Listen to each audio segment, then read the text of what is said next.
Hi, this is V and Pam's behind the camera today. Hi. I'm here to share a really easy recipe with you guys, and it's something that I always have on hand, and Pam does too. And I do this with purple cabbage as well. I think if you go look on our Instagram, you'll see I have devoured purple cabbage this way. I just pickle it up and keep it in the fridge, and it works amazing. But before we go ahead with the recipe, we would really appreciate you taking out the time, subscribing down below, liking the video, sharing the video. Check us out on Facebook and Instagram.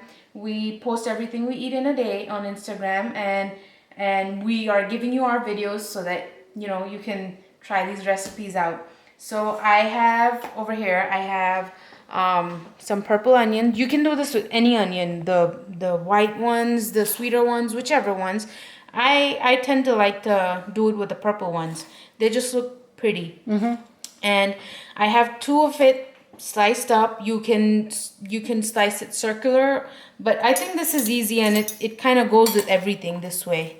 So I just chop them up, slice them up, and that's it. So now what I'm gonna do is I'm just gonna put some salt in it and some pepper, and then just a little bit of maple syrup. That's it. And then I have like about half a cup of vinegar. I'm gonna put that in, toss everything up.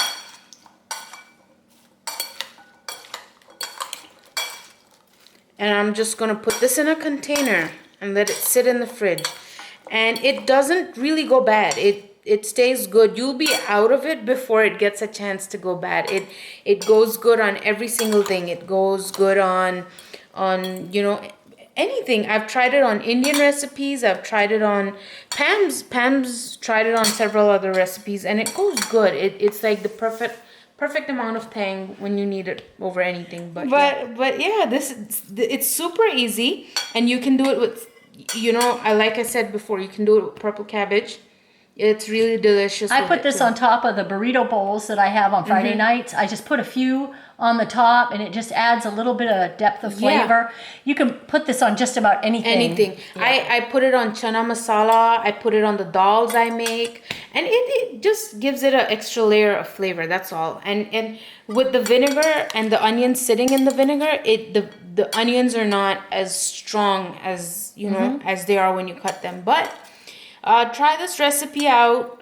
Try it on, try it as a condiment, try it as a side, whatever you want. It works perfect, let me tell you. Now, when you put these in a container, do you cover it with vinegar, or do you just leave just that amount? I just leave it, and then if, every time I open the fridge, if I see it, I just shake it up a little bit. That's all I do. Yep. And it's not necessary, but that way the flavor kind of, goes all through. So it's pretty simple, and whenever I make this, and I usually make it every week, it goes out before the whole week is over. So midweek I'm making another batch. And you can add this to any salad or anything. It's delicious. And you can do this to anything. Like I said, I think I'm gonna try a few more things with it next time. I tried it on purple cabbage. It gave it a pretty color too. So I just do this. I put the lid on, and I just keep it in the refrigerator, and it's good to go. But give this recipe a try. Tell us how you like it. Tell us how it goes with your food. And we'll see you back next time. Bye.